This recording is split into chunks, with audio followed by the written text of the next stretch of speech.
On this episode of Perennial Millennials, we are drinking Army and Navy's, which is a modern classic cocktail. It's a really good one. Unless you're allergic to almonds, then you'll probably die. If you haven't died already. You can substitute though, but then it's not really Army, it's something else. It's Sure. a bee's knees with Ingo. But if you're allergic to almonds, I'm really sorry. Yeah. It's like, You may be asking, almonds in a cocktail? Stick around. Whoa. so that's the drink. That's what we're doing. And you might have already seen me make the cocktail, and if not, I'm going to do that right now.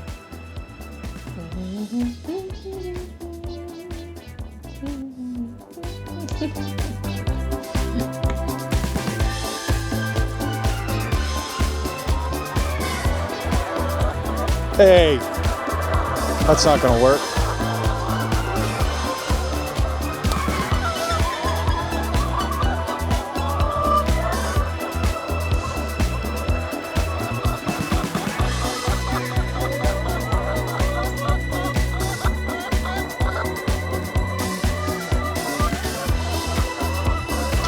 Welcome to another episode of Perennial Millennials. On today's episode, the cocktail is the Army Navy. The Army Navy is a gin sour that originates somewhere between the 1930s and 1940s, and we substitute simple syrup for orgeat, which is a sweet almond syrup, and modern recipes call for a couple dashes of Angostura bitters. It's a pretty simple cocktail to make. I think you're really gonna enjoy it. The first thing you need is about 130 chickens, because they provide for really good company, and they're really fun to drink with. The second thing you're gonna want is your cocktail shaker. I prefer a Japanese set of cocktail shakers. They're just made a lot better. I have 4 ice cubes in here right now. You might need more depending on what kind of ice you're working with.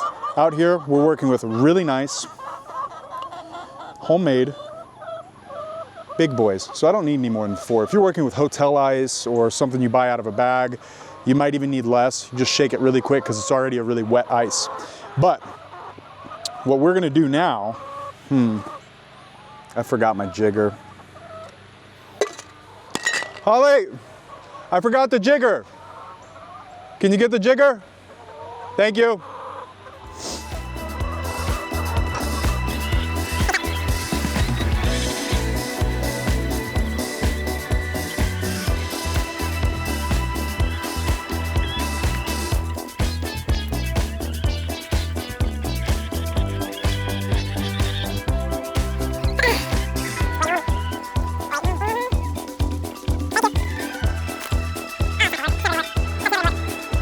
Thank you for the jigger, my sweet woman.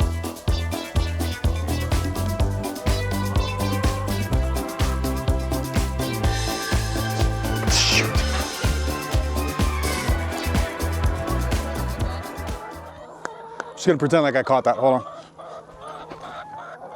Thanks. All right, so the first thing you want, we discussed ice a little bit. We always start with our cheapest ingredients. And so we're going to use. Why do you start with the cheapest ingredients? We start with the cheapest ingredients because if we mix incorrectly, then we're not throwing the booze away, which we would never do anyways. We're throwing the cheaper ingredients away. Fresh is always better, but when you don't have fresh, organic is the next best substitute. So we're going to go 1.5 ounces because I'm making 2 cocktails. This recipe for 1 would call for 3/4 of an ounce. So we're gonna go 1.5 ounce citrus right into the jigger. Mind your orgeat purchase too. We'll make a video where we make this one day and I'll show you a really good recipe. It's a lot less expensive and it's a lot better when you make it yourself. But don't buy any of the cheap stuff. This is Liquid Alchemist. This is a really solid brand of orgeat and it doesn't have a bunch of corn syrup and artificial bull crap in it. It's just really, really good product. And we're gonna do equal parts. So we're gonna do another 1.5 ounces. Once again, if you're making 1 cocktail, that would be 3/4, which is a standard sour recipe for a lemon sour. And then the cocktail calls for 2 ounces of gin. We're using this organic gin for no other particular reason besides the fact that it's organic. And we're gonna put 4 ounces in because yes, we're making 2 drinks.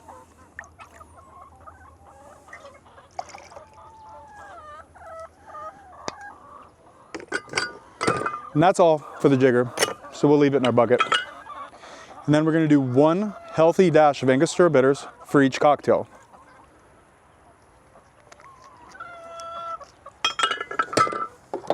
And then we're gonna do a long and hard shake. So there are 3 types of shakes that we'll teach you. There's a short and simple, a medium, and this is a long and hard.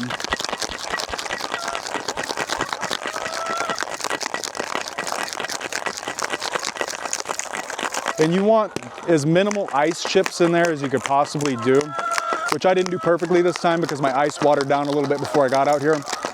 But when your hand gets nice and cold and the outside of the tin gets nice and frosty, you've probably mixed it enough.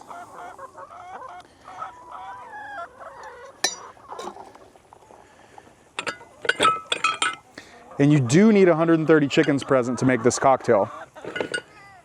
That's historical fact. And by making this cocktail in the chicken coop, you're getting a whole host of beneficial microflora for the microbiome in your gut. It's science.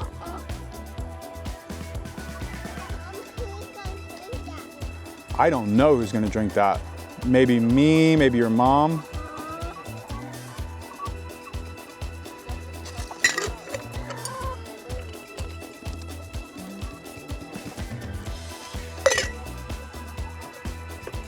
Did I mention that orgeat is an almond syrup? So if you're allergic to almonds and you're not already dead, this might do it. That's how you make an Army Navy. Cheers. Cheers, chicken. You want a sip? No, that was my garnish. You want a sip? Do you want a sip?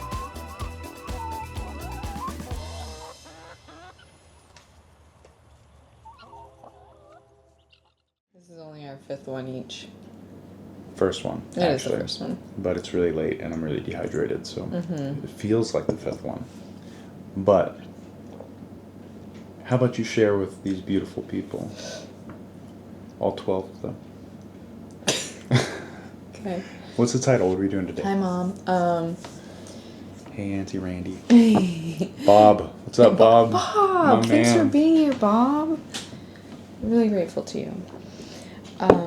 The topic today Dad. came. I love you. See you tomorrow. See you tomorrow. The topic today is intuition in the garden, specifically, because that's our channel, but also in life. If you saw our last episode, we are attributing these broader topics specifically to life in a garden, life on the farm, but they are broader topics. So the last one was about, pruning the tree and using it as a metaphor for how many branches you have in your life. And in this one, we're talking about intuition, and that's something that I think everybody has to some extent, but it needs to be trained and it needs to be recognized, and it needs to be practiced just like anything else. And I remember a time in my own life, interestingly, around the time we started spending more time outside, I kind of remember my intuition clicking on. And when that happened, I recognized times before I cared about having intuition at all, that it was there, but I didn't notice it until hindsight, if that makes sense. Yeah. Retro recognition. Yeah. So I do think it's always there, but when we first started our gardening journey, besides having dabbled with, for me, you had more experience with it, but balcony plants and that kind of thing, I remember just having 2 very strong intuitive things, which was when I first started. I've always been really into herbs. We grew a lot of herbs when we lived in California because they grow all year long there. So you could literally turn herbs into trees, which was very cool. They don't die back in the winter. We had basil trees. And I remember trying to research how to properly care for them and prune them, and then abandoning that research and just going with the flow, so to speak, and intuiting how the plant wanted to be shaped and how the plant wanted to be trimmed and structured. and I didn't think of it as intuition then. I thought of it more, I guess, in the magical sense of like the plants talking to you, but I guess that's kind of the same thing. So, yeah. If you clear your mind and allow for the narrative that's in your head, which some people will call it your consciousness or God or your angels, ancestors, whatever. I like to think the truth is that it's all of those things. And if you have a clear enough mind and you're willing enough to listen, I do think that we are constantly being fed intuition and wisdom and insight from our God, from our ancestors, our angels, and maybe from our subconscious and conscious mind as well. Yeah. I can't claim to know the exact science of intuition or anything like that, but I know the more that I've decided to believe that that is a muscle that needs to be trained, the stronger it has gotten, and it's kept me out of a lot of trouble, and it's kept me from a lot of physical harm as well. I feel like with what we do here on the farm, and not just on the farm, to support our life here, I work off farm very regularly, doing the same type of thing, helping other people grow food, and doing some traditional landscaping, flower beds, water features, things like that. But needless to say, I'm always using tools that I could very easily injure myself with, or lifting things that are very heavy, or I'm around things that can injure me physically. Bees, wasps, hornets, snakes. The heat, yeah. And I feel like there's instances almost daily, if I'm really tuned into it, but recognizable big events at least once a week where I'm avoiding some kind of serious physical harm just because I listened to that voice in my head that told me to slow down a little bit. And for me, it kind of plays as a narrative in my head. Like I'll have these random thoughts pop into my head about like, oh, it would be like really awful to fall over or to break my leg or to get in a car accident. And I'll be like, well, that's a really random thing to think about right now. I should pay more attention while I'm driving. And then sure enough, you have like someone pull out in front of you like 5 seconds later. And it's like, oh my God, like, so that thought wasn't random at all. And I've literally just got angels whispering, thank you, Graham, like whispering in my ear while I'm driving to make sure that I avoid injury and maybe hurting other people, because we're like driving with trailers full of rocks and all kinds of other stuff. So I see it, I believe it. It's interesting you use the word whispering, because that brought up something that my dear friend Blair, hi Blair, said to me when I was preparing for my the birth of our second child, which took place in this house. And she said to me, intuition is quiet and fear is loud. And that has stuck with me since the day she said it, as it just like, you know, you hear things sometimes and your deepest being is like, that's truth. Like that's truth. And that's how I felt when I heard it. And now when I have a really, really loud thought, I recognize that that's not intuition, that's anxiety. And it's a practice. It's not always easy to recognize the difference, but when you, or at least for me, who you don't default to anxious as much as I do, and somebody who does, who is a little more anxious by nature might have trouble in the beginning when practicing intuition, knowing if it's just, you know, that seeping through or not. But that's a good way to tell the difference, is how does the thought or feeling present in your mind when you're hearing it or recognizing it. Yeah, I would say that benevolent forces and benevolent energetics that come from those forces, and depending on your worldview, like we'll just come out, we call those our angels and our ancestors and our God, right? We pray every night for the intuition to be continued. You should finish your thought though on them. So that's That's mom with the hearing of a wolf or a bat or something with really good hearing. Our youngest just sounded off, so she went, but I will finish that thought because otherwise it'll taper off into the abyss. But we pray every night in gratitude and humility for the whispers of insight, intuition, and wisdom from our ancestors, our guardians, and angels. And that's the one line that, I mean, there's more to our family prayer, but that's one of the lines that gets repeated daily, because we want to instill within our daughters and all of our children that follow to start training that muscle from a very young age, because so much of this kind of concept, whether it be trusting your intuition or like being in touch with any level of your conscious or subconscious mind, is kind of thrown into this basket of granola with like yoga and being vegan and wearing flip-flops and like, I don't know, hiking or something like that, that people just kind of write it off and maybe put you in a category of what they deem to be more or less deplorable. But I think all of us at some point in time in our youth were more tuned in with our conscious and subconscious mind and the realm of the spirit or the realm of our God.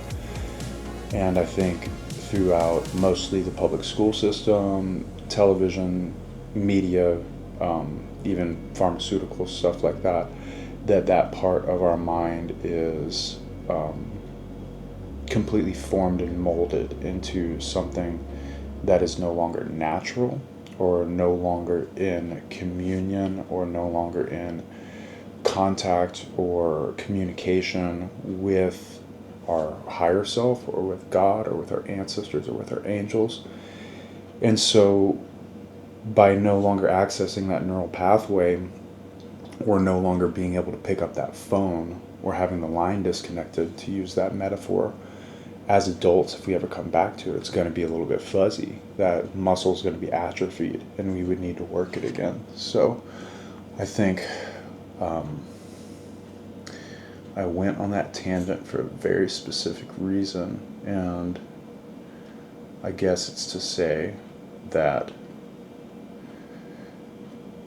we all inherently have the ability to more or less see or feel into the future, and to navigate this reality in communion with a higher power, if we choose to believe that, and if we choose to practice that, and if we choose to not care about what other people think when we express those thoughts or embody that reality, because I don't give a shit what people think. That is the reality that we live in, and you might live in a completely different reality. And most people do. You know, most people are losers, and they have no conviction or commitment or relationship with anything greater than just serving themselves in the moment. And so I think a lot of what we've said so far isn't true for most people, but I think if you've found your way to this channel, there's a higher likelihood than not that you have some kind of shine, or at least a little bit of light.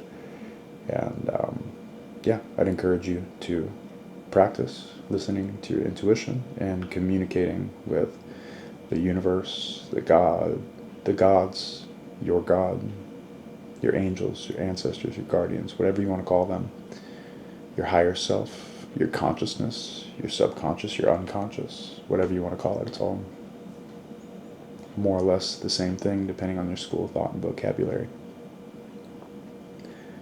I am going to stop talking now and wait for my wife to get back.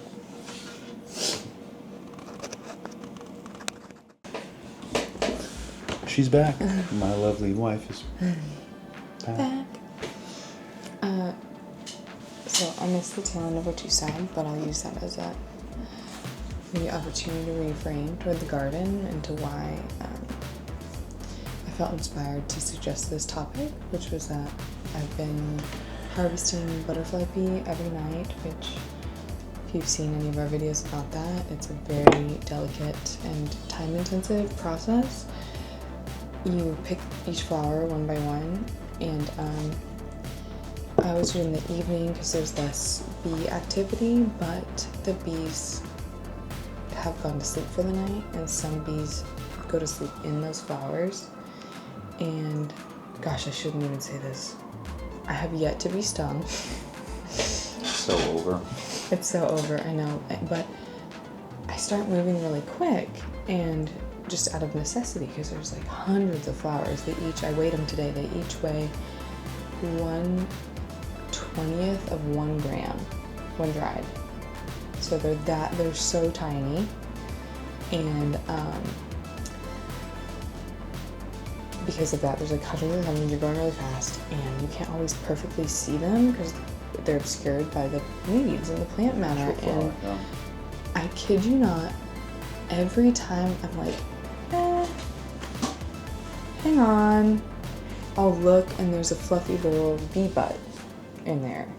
And 2 years ago, the only way I was stung by one of those, the ones that like the butterfly pea are the big bumblebees, and I was stung by one right when we moved to the farm. The first year we grew butterfly pea, and that was how I got stung, was being haphazard, and I grabbed the flower and so quick, like lightning, but I'm not totally careless. I kind of shake the plants around, but a little shake isn't enough to wake them all up and make them leave. Like sometimes you hear them leave, but I can only attribute it to intuition or some sort of ancestral wisdom where the bees are going to be and why I haven't been stung. And that's micro intuition. That's like in the moment, something that occurs to you at just the right time is the micro. And yeah, I don't know if you have more commentary on the micro, but I do also want to talk about what I meant by macro intuition as well. Right? I think I could give a complimentary but kind of antithetical example of not listening to your intuition. Oh, it's in the episode. Oh no, I will use the Black Widow. Oh, that, yeah. So the Black Widow example isn't the one I'm going to use, but if you've seen episode 4 of Life on the Farm, this might come out first. Doing It All. There's a segment in there where I talk about almost barehanding Black Widow because I was in a bad mood and I was just moving too fast. And thankfully, I've racked up enough goodwill with God and the spiders that they didn't F me up. And I have a ton of spider goodwill. You should see the corners. We should call this episode Goodwill with the Spiders. Yeah, we're big fans of spiders. They eat other things that we don't want around. In our house. There's tons in our house. And there's only like 3 that can actually hurt you here in Louisiana. And one of them would barely hurt you. It's the brown widow. Right, yeah. Get anyone, free fig tree to anyone who could guess how many spiders are in our house right now. We don't even know. Many. 42. No, so that is in that episode. If you want to watch that. If you haven't yet, go watch it. If it's please. If it's posted. It's probably still posting because it takes 4 days to post an hour-long YouTube video. Thank you, T-Mobile. The example I was going to use was me not listening to my intuition. I have a small basket of night chores that I do on the farm, which include locking the guineas in their enclosure and feeding them, positive checks on the animals, feeding the rabbits hay in the evening, feeding my dogs, feeding my cats, oftentimes turning on and off irrigation. We got a light rain one evening, and I had already taken my shower for the day. I was feeling pretty gross. I usually save that for after my night chores. So I'm in my comfy shorts and my tank top and no socks or shoes or pants. And as I'm putting my flip-flops on, as I'm putting my flip-flops on and getting ready to go outside, I have this voice in my head saying, "This is so novel. We never go outside without pants on." Well, we. I know it's you talking to yourself, but it's funny. The man on the hill in my head. The monkey with symbols in your head. You and the monkey with symbols. That guy. He's like, we never go outside without pants on or shoes. And then I'm like, yeah, but it's probably because of mosquitoes, and I'm not scared of mosquitoes. Like, I'm gonna make it happen. And we just had like a nice light rain, and I go out to feed the guineas, and I get their scoop, and I open their enclosure, and I take a step toward to dump the food in there, and I get bit by a snake on my leg. And I had like the most embarrassing reaction ever, because like I just got bit by a snake. It's dark, it's a new moon, like there's no light outside, I can't see anything. And so I did like a classic, like, whoa, kind of thing. And like took a few steps back. And then I was like, oh man, I need to see the snake that bit me, because if it's venomous, I need to know what it is. Otherwise, it's like not going to be good for me. Which aren't there equally as many venomous snakes as there are venomous spiders? Yeah, there's like 3 to 5. Yeah. There's more in the south, or in like the people think there's more than mangroves that, and but stuff. just because they all There's think not. it's the same name. There's There's 20 names for the same There's snake. like 3 that can hurt you in where we live in Louisiana. And so I immediately ran to the patio Got the blood flowing. to grab a flashlight, and I'm like, oh yeah, great, got my blood flowing in case it is venomous. And of course I get back and the snake's not there. Anyways, that's all to say, that little voice in my head that was like, hey, wear the pants, wear the shoes, wear the pants. Hey, flip-flop guy, hey, no pants guy, like, you're about to go out there, and it's probably not a good idea. And I was like, nah, dude, I'm not scared of mosquitoes. And I got bit by a snake. And then I had to have my leg amputated. And then I died. My leg? No. I was okay. It was not venomous. No, this is a good tidbit, actually, is if you don't see the snake, and you really don't want to go to the hospital just to check. No hospitals in You this house. can actually take a pretty good guess at what kind of snake bit you Based by off the shape. of the, yeah. And even though we didn't get a full imprint, because not every tooth punctured, you could tell. What? I just had the sitcom brain moment of someone getting bit by a snake and stumbling across this hour-long YouTube video. F these guys, this wasn't helpful at all. He watches like 30 minutes about us talking about intuition and God, to talk about snake bites for 2 seconds. Our intuition in that moment was that it was a non-venomous snake. Sure. But you can also tell kind of by the shape. More the arrowhead shape It's for scary. a viper. Yeah, more rounded. Yeah. Yeah. I was okay, but I didn't listen to my intuition and I got bit by a snake. The next morning he had work, and I was like, oh no, he ascended, rainbow body of light. The snake was venomous. Just gone. At least I left you my fortune. Slow zoom. Oh. Well, macro intuition. It's a good segue. It's a good segue. Speaking of your fortune. Very, very fortunate. Very wealthy. Indeed. I'm sorry I'm touching my face so much, everyone. My eyes hurt. Nobody would have noticed until you said that. You're I've got like a doing the thing. motif now of like, Tom Woods, if you're listening, tell this guy not never to. apologize when public speaking. It's me, Tom Woods. Yeah. Literally, Yeah. It's good advice. Yeah. So here's why macro intuition is important. And this is not scientific. This is just how I am referring to momentary intuition and bigger picture. And we told ourselves in the winter when we were preparing for spring that we were done growing vegetables in our plot.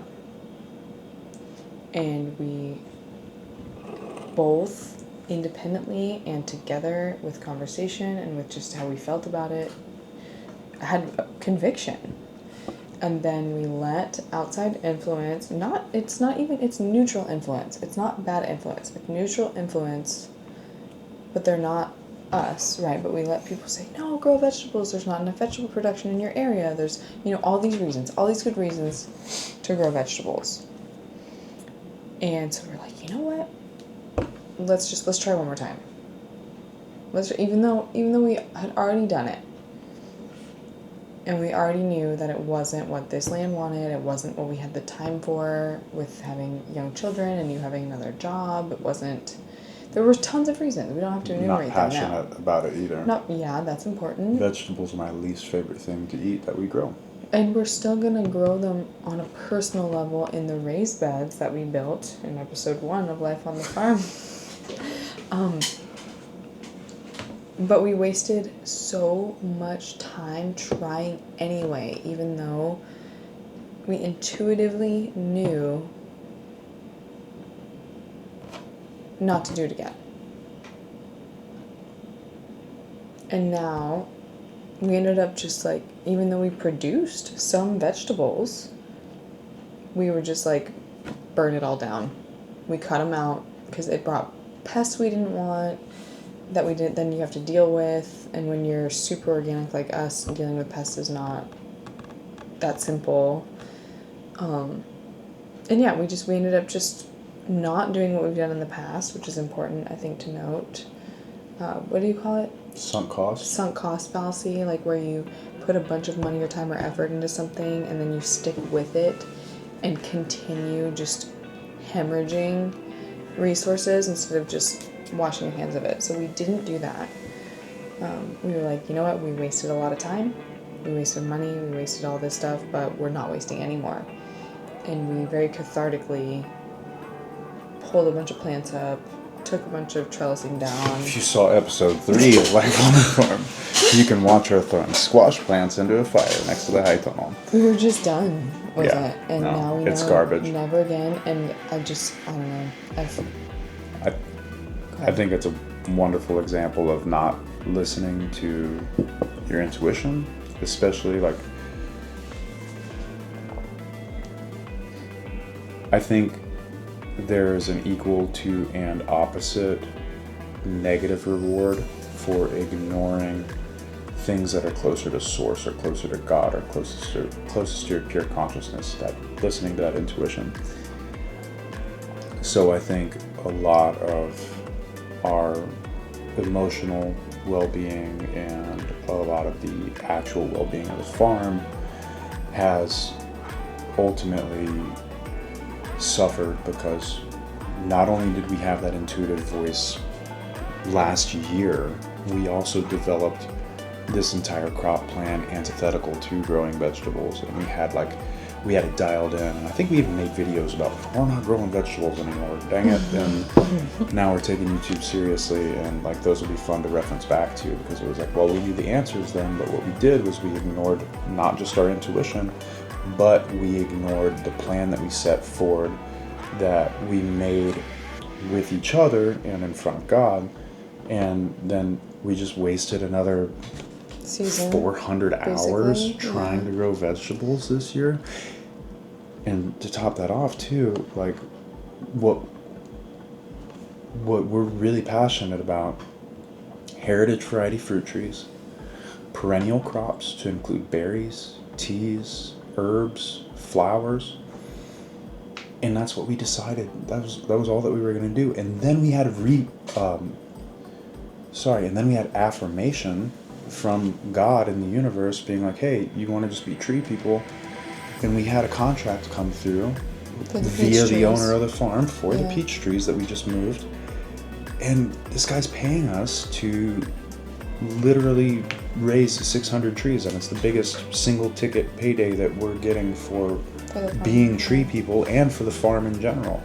And we had all these signs pointing in one direction, and then because of some feedback we got from other people in the community, we were like, oh yeah, we do want to help with food insecurity in the area, and well, yeah, it would be nice to sell directly to you if we have anything.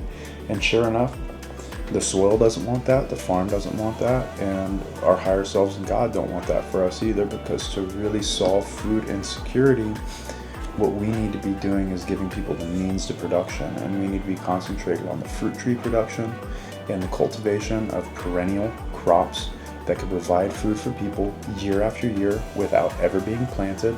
And even though it's a longer time horizon with a fruit tree, if one fruit tree could produce hundreds of pounds of fruit for you in a single year, like I've seen this meme a couple times now that's really funny. It's like I'm out here watering my vegetable garden, so when S hits the fan, my family could split 1 pepper and 3 tomatoes. And it's like, you're not really doing very much good growing vegetables if you're in a situation where you needed to eat anyways. So I think by concentrating on what our passions actually are, what our intuition actually pointed us to in the macro, we're also going to eventually circle back and help close the loop of food insecurity in the area by being able to provide people fruit trees and berry shrubs and tea shrubs and perennials if they want medicinals or things to help make them healthier as well.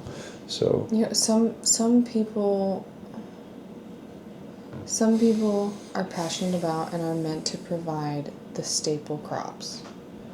And we're not those people, and I'm fine with that, and it mirrors the path that got us here, and it mirrors what we care about, which is providing, I mean, this is oversimplifying, like we care about more than this, but beauty and enjoyment and you know, of course you can't survive on tea and berries and fruit alone. maybe. But it almost to me is like,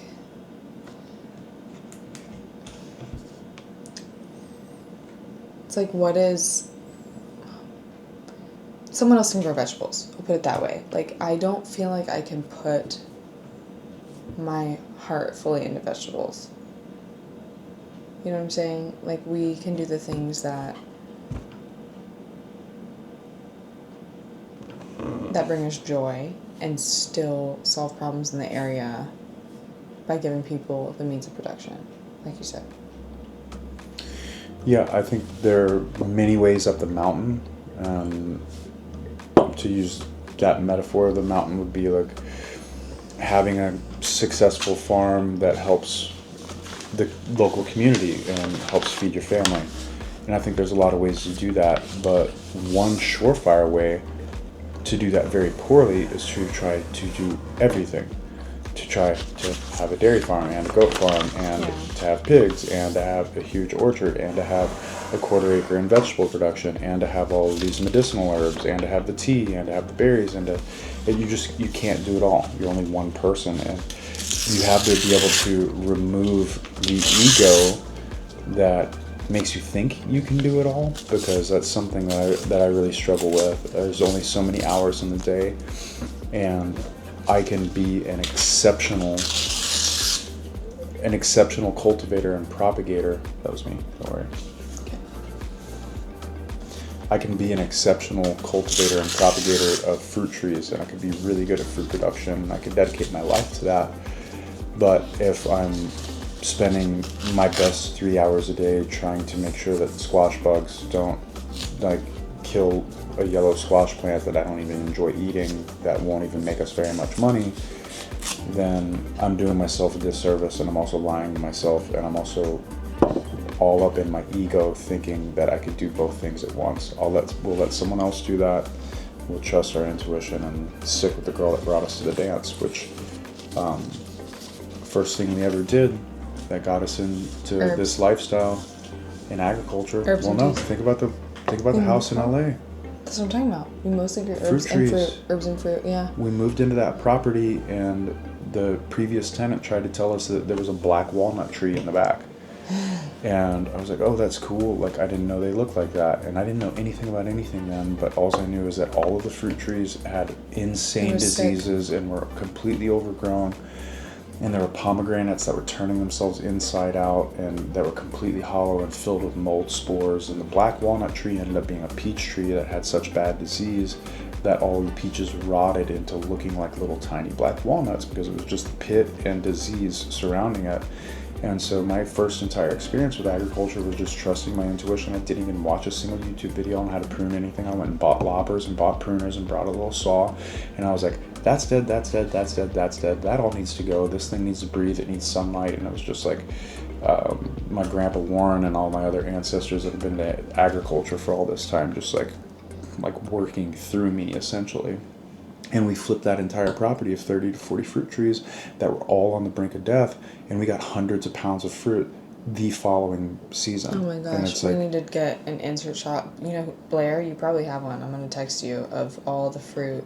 all the pomegranates. We made I can gallons I can and gallons peel, of pomegranate I'm wine. gonna do a video on pomegranate. I know we don't really grow them here, but They don't grow well here. they don't. Unfortunately. But I will buy one just to make a video on how to peel one, because you're probably like, oh, pomegranate. You know, we can peel a pomegranate in what, 20 seconds?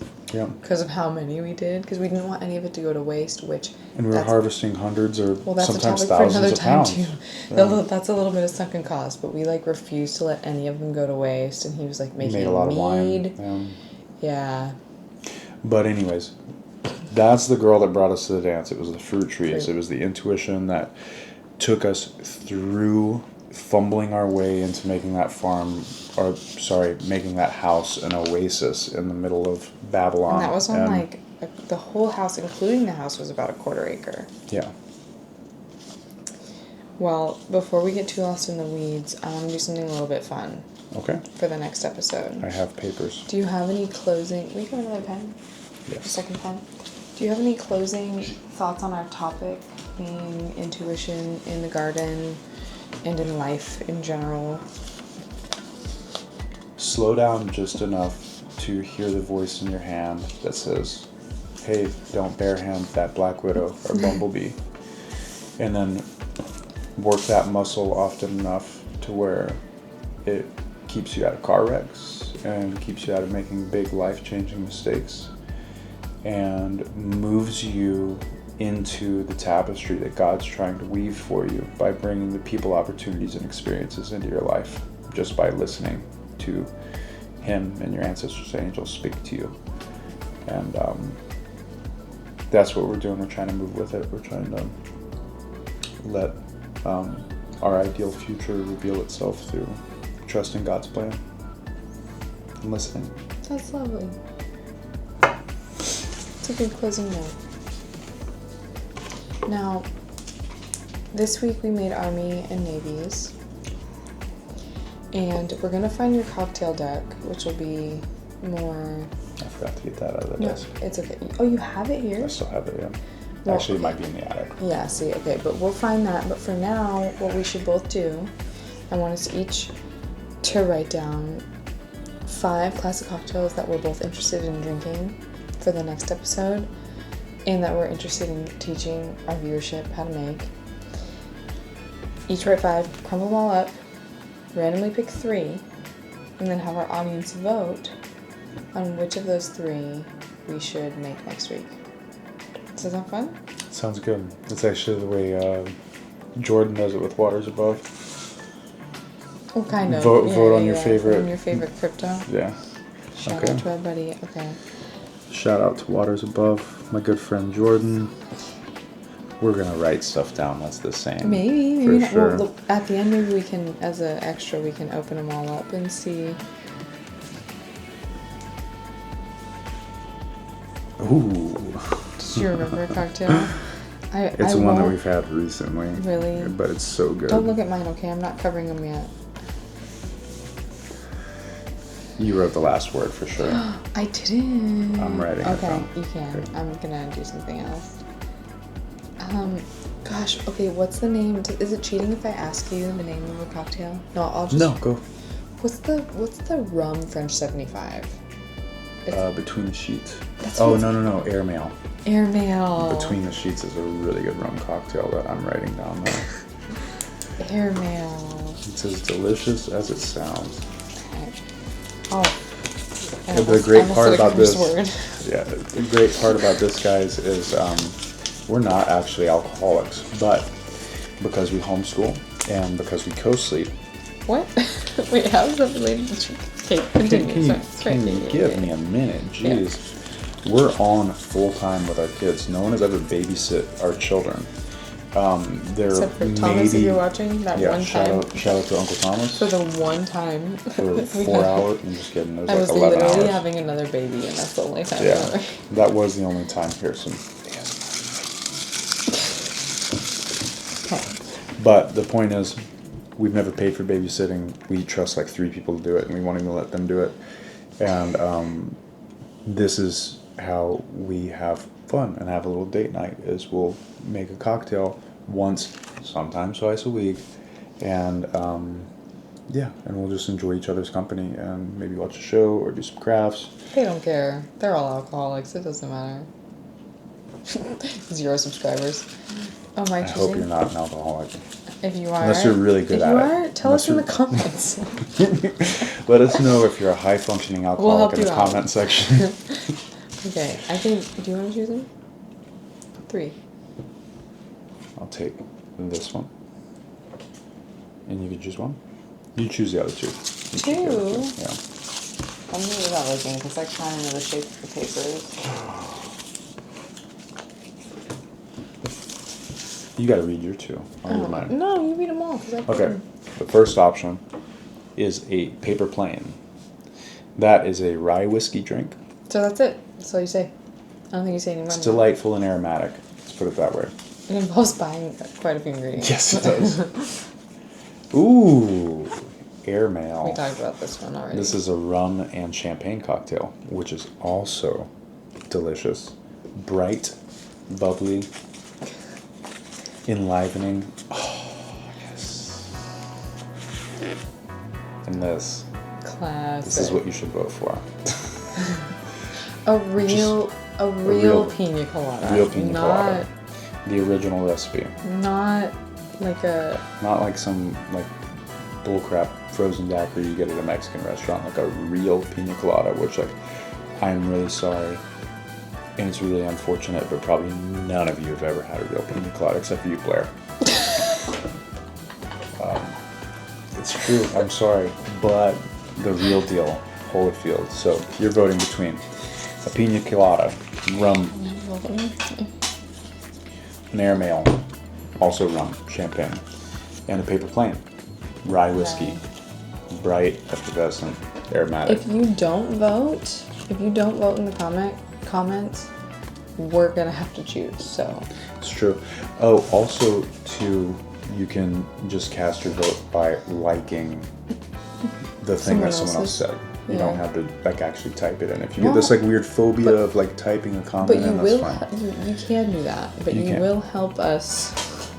Oh yeah, by the way, if you like, share, subscribe, all that stuff, that's great. It helps us out a lot, tremendously, bottom of our heart. Thank you very much. Help us make cocktails for a living. We've never done that before. No.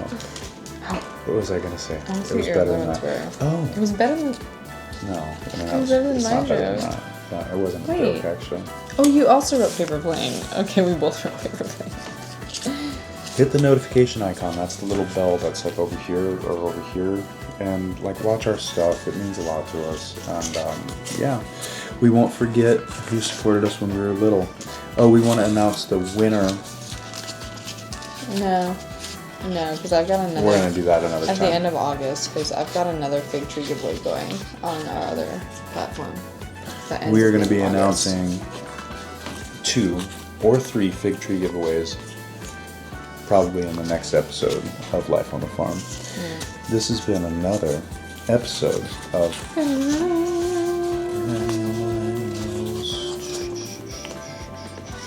Remember, there will eventually be like a light back here. And you like click it on and off. I think it's gonna be funny Beginning of enough episode. that every time there's just like different. This might actually just be the way it is for a while until winter. Here, you look at mine. Ooh, I know. Corpse Reviver. Right. We would have gotten to buy a bottle of absinthe, which would be fun to have around. Final word, you riffed me. You riffed me, bro. Aviation. It'd But be look, fun. can you be proud of me though?